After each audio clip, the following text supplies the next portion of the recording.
ang mga kwento ng pag-ibig, kwento ng buhay, at kwento ng pag-asa dito sa Barangay Love Stories. Love Stories.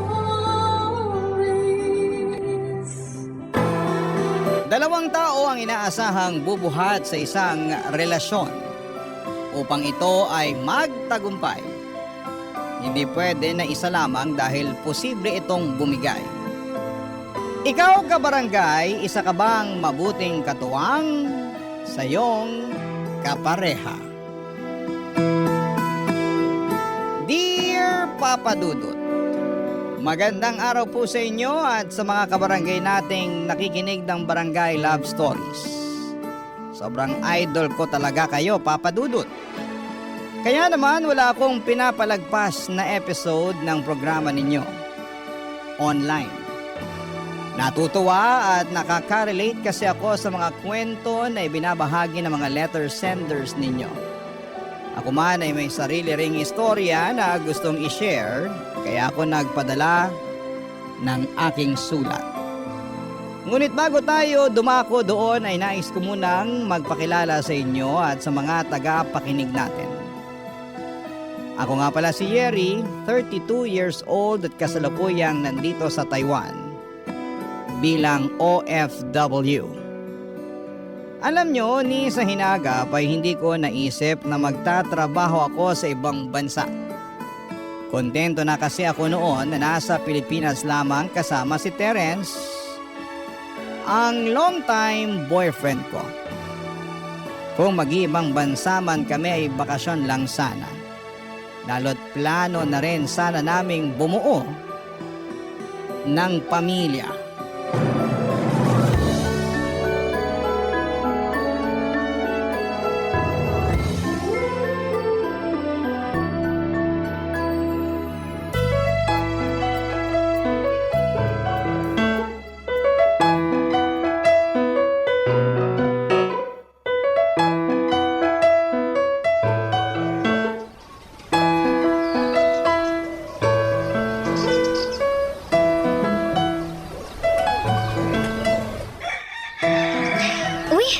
Kinasal na pala si Tintin.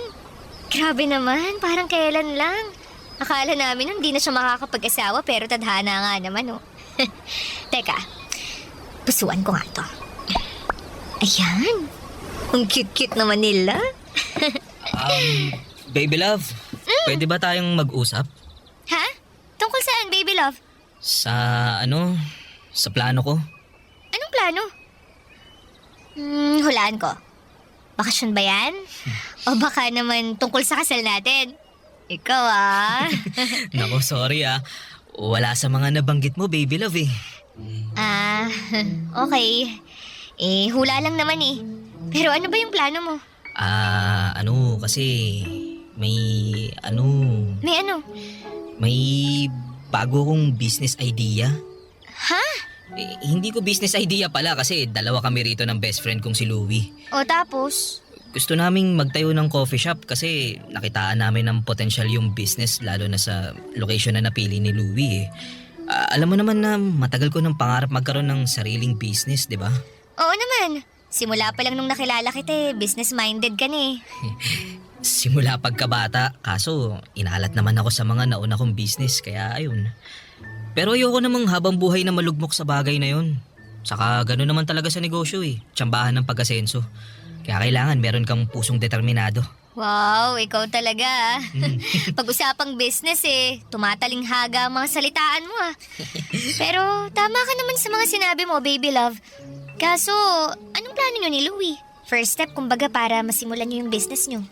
Syempre, kailangan namin ng kapital.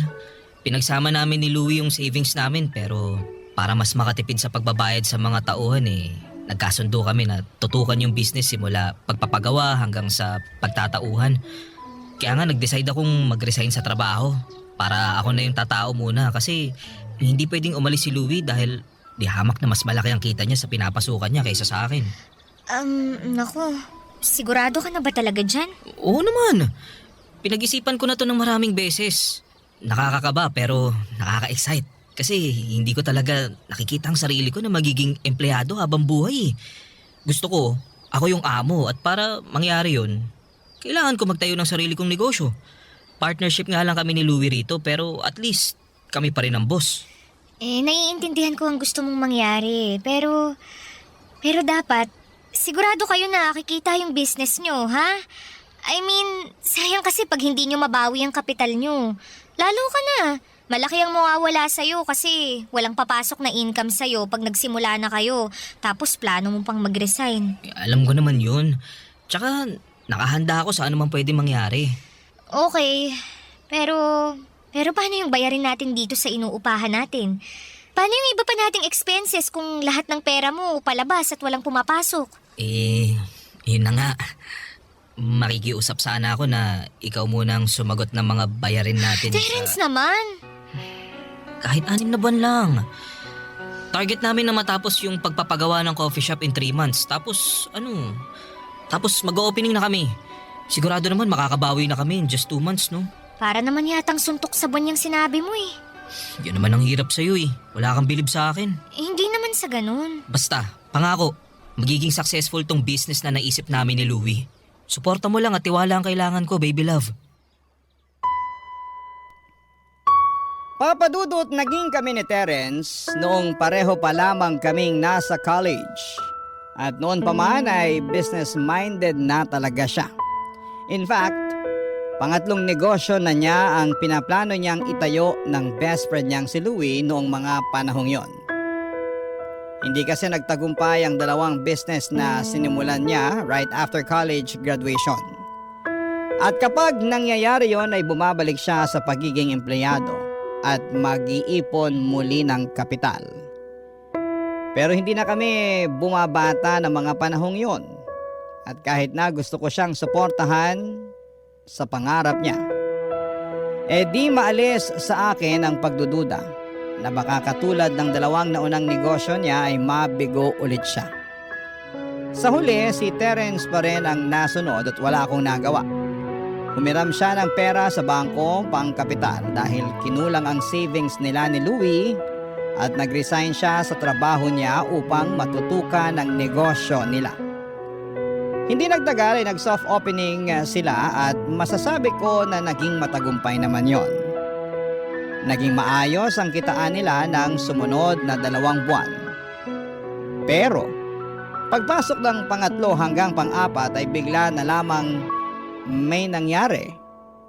Papa Dudut.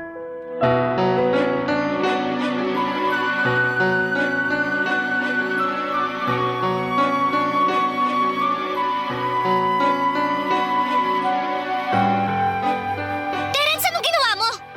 Bakit halos mag-zero na tong savings account natin para sa kasal natin? Pasensya ka na, baby love. Huwag mo ako ma-baby love dyan, ha? Ipaliwanag mo kung bakit nawala yung savings natin. Ikaw at ako lang naman ang may access dito, ah. Oo nga, pero hindi naman nawala eh. Anong hindi nawala? Tingnan mo nga. Halos wala nang natira. Nahiya ka pa. Nag-iwan ka pa ng 10 piso. Sana sinagad mo na. Hindi nga nawala kasi Kasi ano? hiniram ko muna. Hiniram? Oo, At saan mo naman ginamit yung pera natin, Aber? sa dun sa coffee shop namin ni Louie. Terence naman! Bakit kinailangan mong gamitin dun yung pera na pangkasal natin, ha? Sige nga!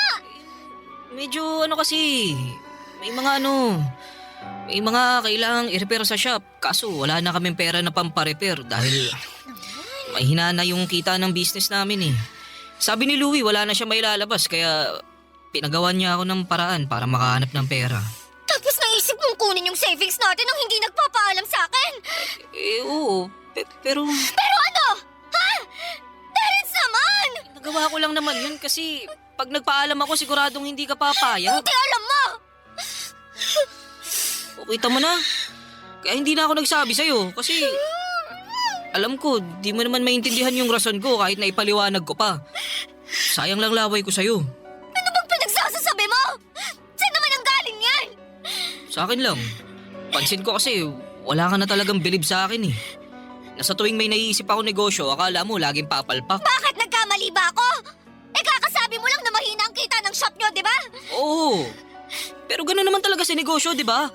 May mga panahon na mahina pero meron din namang panahon na malakas. Pero mali pa rin na nagdesisyon kang mag-isa na gamitin ang savings natin dahil dyan sa negosyo mo. Hindi naman sa'yo lang yung pera na yun eh. Sa akin din yun. Tsaka pagkasal natin yun, Terence. Ang tagal nating inipon yun, tapos ngayon wala na. Ano magsalita na parang hindi na maibabalik yung pera natin? Kasi nga hiniram ko lang yun. Ibabalik ko rin yun pag nakabawi na yung shop namin. Paano pag hindi? Ha? Paano kung tuloy-tuloy na mahina na yung benta nyo?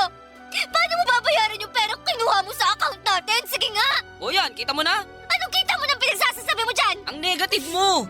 At halatang halata na wala ka rin bilib sa akin.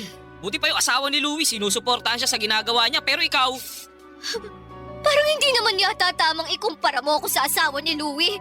Eh kung tutuusin may kaya sila. At hanggang ngayon, may trabaho si Louie. Hindi kagaya mo na nakatali na dyan sa negosyo nyo at hinahayaan akong bumuhat sa relasyon natin. Ano? Sabihin mo hindi! Lalatagan kita ng mga resibo, pati na rin ang mga pangako mong napako! Papa Dudut, sobrang sama ng loob ko dahil sa ginawa ni Terence sa savings namin for our wedding. Pero sa abot ng makakaya ko ay inuunawa ko pa rin siya. Kahit na galit ako, hinahanapan ko pa rin ang dahilan ng puso ko na patawarin siya sa hindi niya pagpapaalam sa akin na kukuhanin niya ang pera namin at gagamitin sa business nila. Para sa akin ay masakit ang ginawa niyang yon dahil nga naglihim siya at nagdesisyong mag-isa. Kaya naman pinalipas ko na lamang muna ang mga araw at nag-focus na lamang sa aking trabaho. Papa Dudut, ginugol ko ang aking atensyon sa pagtatrabaho nang sa ganon ay hindi ko maalala na masama ang loob ko sa aking kinakasama. At effective naman dahil unti-unti ko na lamang nakalimutan ang ginawa niya. Sa huli wala pa rin naman akong ibang gusto kundi ang magtagumpay. Ang negosyo nila Terence. Katulad po ng matagal na niyang pangarap, Papa Dudut. Barangay Love Stories. Barangay Love Stories. Papa Dudut, matagal bago na ibalik ni Terence ang savings namin na ginamit niya para sa business nila. Utay-utay kasi ang pagbabayad niya kasabay ng iba nilang binabayarang utang para sa kapital nila. Kaya ang ending noong nakumpleto yon ay hindi na rin yon nadagdagan pa. Tapos makalipas lamang ang isang taon ay tuluyan ng nagsarado ang coffee shop nila. Sinubukan pa nga nila yung ipasalo pero wala na talagang pag-asa. Kaya para makabawi sa mga nalugi ay binenta na lamang nila ang mga kagamitan na pinondar nila. Tapos ay pinaghatian nila ng kaibigan niya ang perang napagbentahan nila. Kaya lang ay mas malaki pa rin talaga ang nailabas nila kesa bumalik sa kanila. Sobrang lugi. Pero mabuti na rin at meron kesa wala, Papa Dudut.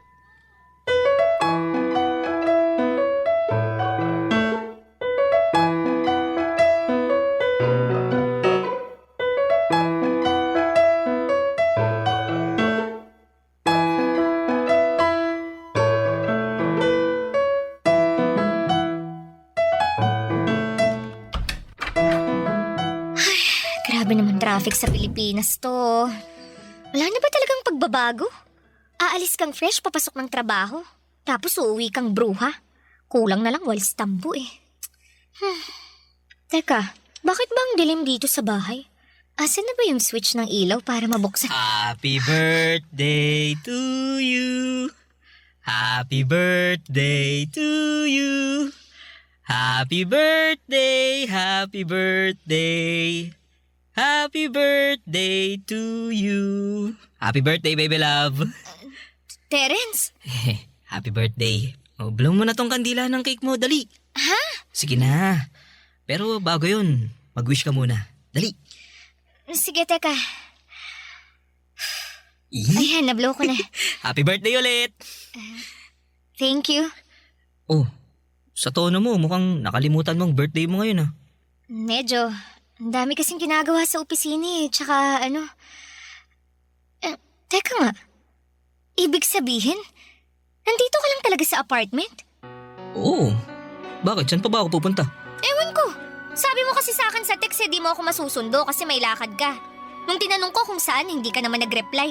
Tapos malalaman kong nandito ka lang pala sa apartment natin? Oo, teka. Kalma ka lang. Paano ako kakalma? Naipit lang naman ako sa malalang traffic kasi hindi mo man lang ako sinundo. Nandito ka lang naman pala. Ikaw naman no. Siyempre, pag sinundo kita, hindi na kita masusurpresa ngayong birthday mo. Nagluto ako ng masarap. Yung mga paborito mong ulam, tsaka nag-order din ako ng palabok at kakanin na gusto mo. Liga, dali.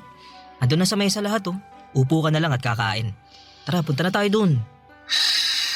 Sige na. Huwag mo na ako simangutan ng ganyan. Tsaka, di ka ba masaya na pinaghanda kita ngayong birthday mo? Mukha ba akong masaya? Grabe ka naman.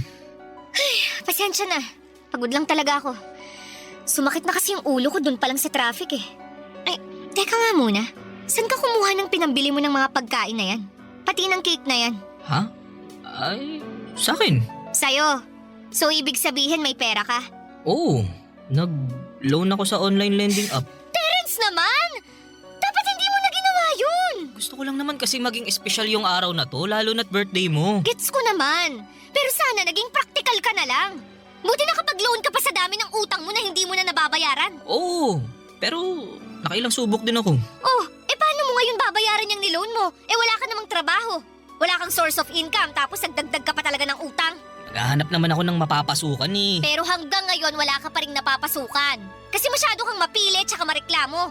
Yung hindi mo pa nga nasusubukan pero umaayaw ka na agad. Para kasing di na ako sanay na may amo. Kasi gusto mo ikaw yung amo, ganon. Oo, Kaya lang paano mangyayari yan kung palpak naman yung negosyo nyo at ang laki ng nalugi sa inyo? pwede ba wag mo nang ipaalala yung nangyari? Masakit pa rin naman para sa amin yun. Oo nga, nandun na ako. Pero hanggang kailan ka masasaktan at magmumukmuk dyan? Kailan mo ako planong tulungan sa mga bayarin natin dito sa bahay? Napapagod na rin ako at nasasagad. Pwede ba? Saka na lang natin pag-usapan ng bagay na yan kasi dapat nagse-celebrate tayo ngayon kasi birthday mo. Bukod doon, may isa pa sana akong sorpresa sa'yo. Ano na naman yan? Teka lang ha, kukunin ko lang sa bulsa ko. Ito, nakuha ko na. Ano yan? Teka, bakit ka lumuluhod? Di ba halata? Kasi gusto na kitang alokin na magpakasal sa akin. Alam ko na matagal mo nang gustong bumuo ng sarili nating pamilya. Sorry kasi ngayon ko lang naisip na hindi na nga tayo bumabata. Pero di pa naman huli ang lahat, di ba? Pwede pa tayo magsimula kaya sana pumayag ka ng makasal tayo. Will you marry me, Yeri? Seryoso ba talaga yan? Oo naman. Ayan oh, may sing-sing na nga ako. Na binili mo sa perang inutang mo. Yeri naman, wala namang masama sa utang. Wala ngang masama kung binabayaran mo na at hindi mo na dinadagdagan. Pero hindi. Imbis na makaahon ka sa utang, lalo kang malulubog sa ginagawa mo. Tsaka ngayon ka pa talaga nag-alok ng kasal. Kung kailan parang... Oh, anong ibig mo sabihin? I'm sorry, pero tinatanggihan ko tong alok mong kasal. Sorry talaga. Yeri, hindi mo na ba ako mahal? Mahal kita. Pero gusto kong ayusin mo muna yung sarili mo. Maghanap ka ng trabaho. Bayaran mo yung mga utang mo. At tulungan mo ako sa mga bayarin natin sa bahay. Pag nagawa mo yun, baka magbago ang isip ko at pumayag na akong magpakasal sa'yo. Papa Dudut, hindi naman siguro ako masamang girlfriend kung tumanggi ako sa kasal na alok ni Terence sa akin. Mahal ko naman siya at pangarap ko na may kasal sa kanya. Pero sa nakikita ko ay hindi pa talaga handa si Terence na mag-level up sa aming relasyon. Kumbaga gusto lamang niya kaming may kasal para mapasahan niya ako ng responsibilidad sa mga bayarin niya. Since mag-asawa na nga kami noon. At ayoko noon dahil hindi nga ako pala utang tapos bigla ako magkakaroon ng mga utang. Kaya nga kahit sumama ang loob ni Terence ay hindi ko siya pinansin. Sinabihan ko na lamang siya na kung gusto niyang matuloy ang kasal namin ay dapat siyang magsikap at patunayan niya yon sa akin. At magagawa lang niya ang mga bagay na yon kapag naghanap siya ng trabaho. At tigilan na niya ang pag-iisip ng kung ano-ano na mga klase ng negosyo. Pero imbis na gawin ang bagay na yon, ay mas naging bulakbol pa si Terence. And I had enough. Papa Dudut.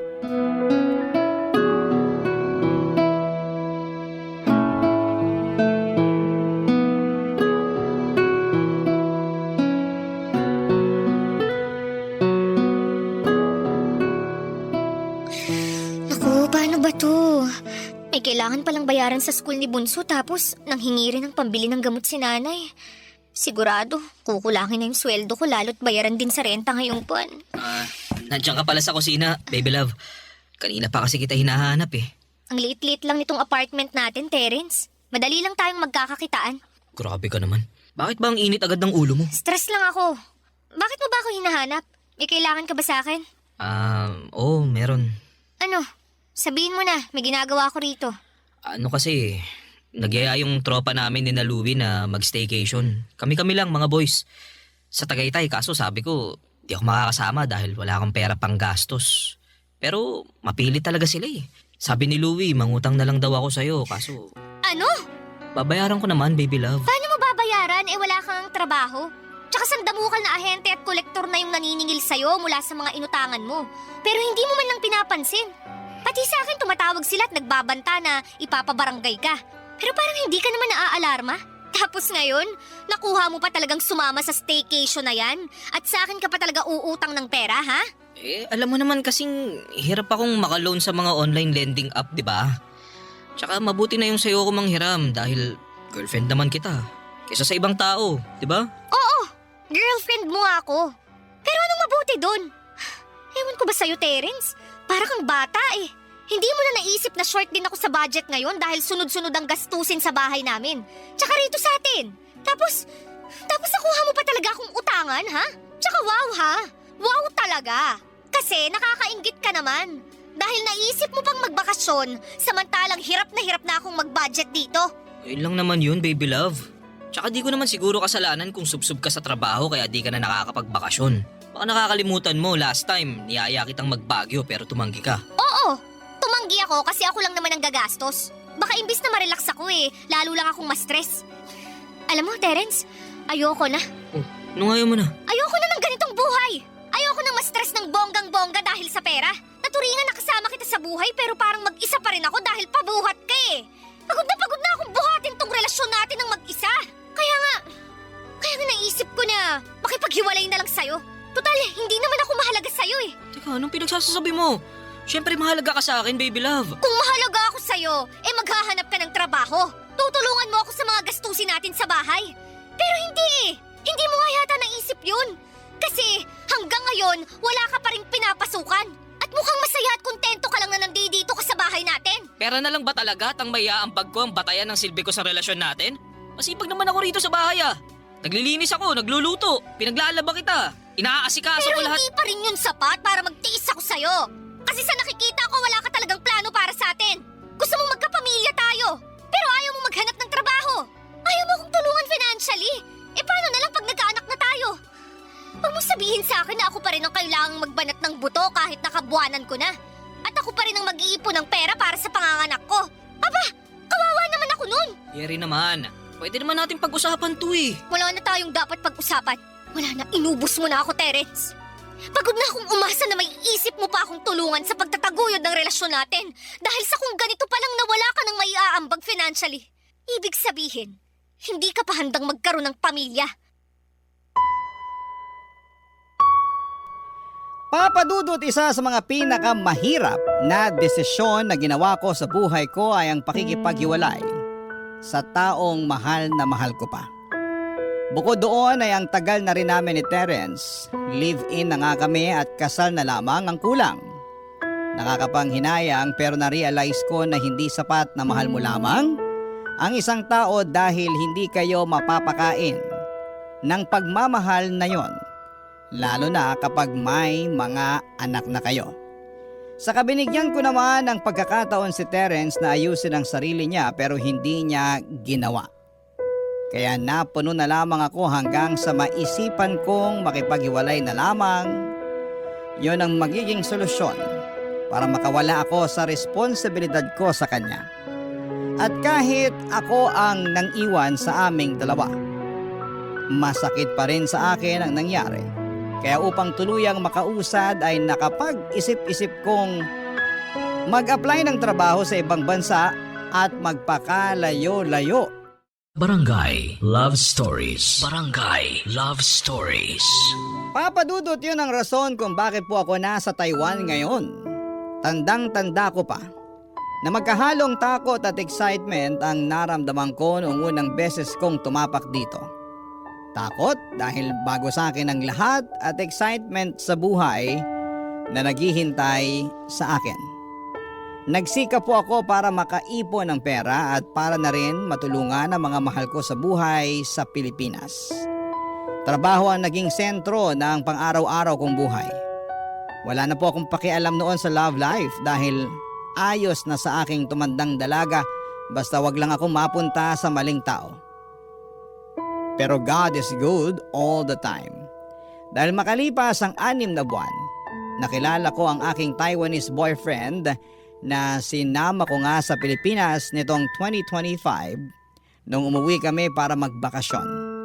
Siyempre kasama na rin doon ang plano kong pagpapakilala sa kanya sa pamilya ko. Kaso hindi ko inaasahan ang pag-eksena ni Terence nung nalaman niyang nakauwi na ako. Gulat na gulat ako noong sumugod siya sa bahay ng nanay ko at nanggulo kesyo gusto raw niya akong makausap. Kaya pinagbigyan ko na rin siya. Papa Dudut.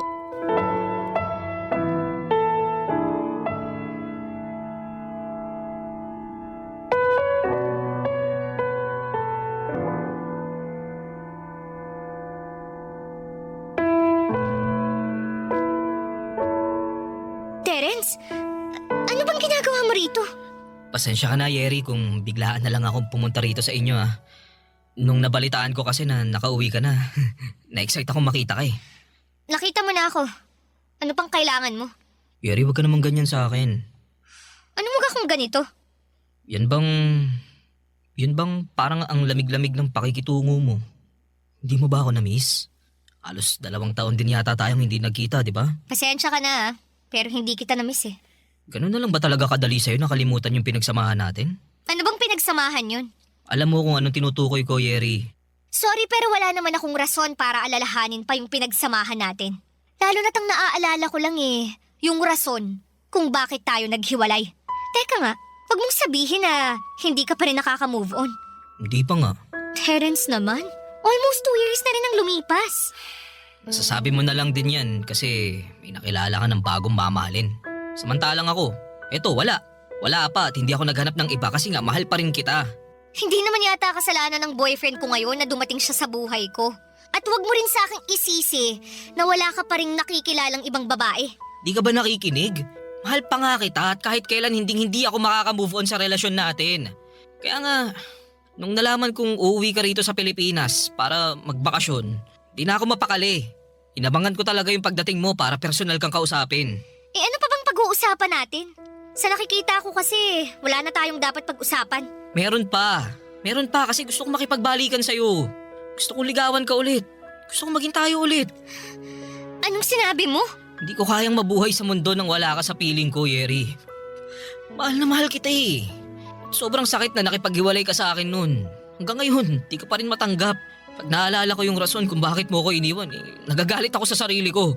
Kaya nga para maging karapat-dapat ulit ako sa'yo, sinubukan kong ayusin ang sarili ko pero dahil sa kalungkutan at matinding selos nung nalaman kong may iba ka na, lalo lang ako nalugmok.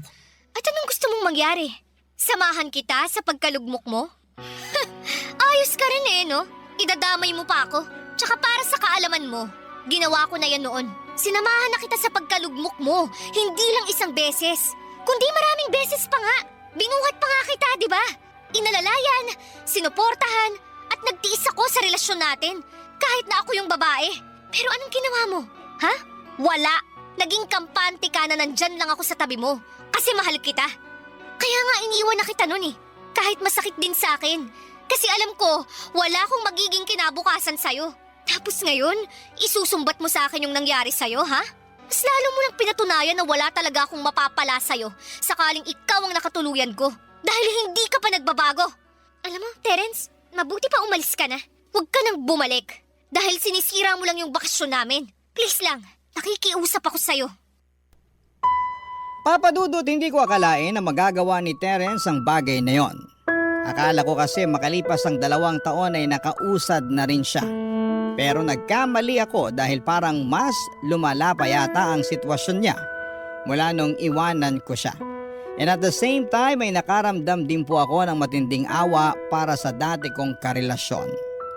Awa dahil lalo niyang inilugmok ang kanyang sarili kaysa tulungan yon. Kaya nga hindi na rin namin tinuloy ang pagpapabarangay sa kanya noong araw na sumugod siya sa bahay para manggulo. Pero makaraan lamang ang ilang araw. Nagulat na lamang ako matapos makarating sa akin ang balita na nagtrending ako sa Facebook, lalo na sa mga kakilala at kaibigan namin, nang mag-post si Terence ng maling kwento at pinalabas doon kung paano ko siya iniwan para ipagpalit sa iba. Grabe, Papa Dudut. Sirang-sira ang imahe at mental health ko noon. Bukod doon ay panay din siya ng tawag at text sa akin. Gusto raw niya akong makausap, ganito, ganyan. Kaya pumayag na ako't pinapunta ko siya sa bahay para magharap na kami sa huling pagkakataon.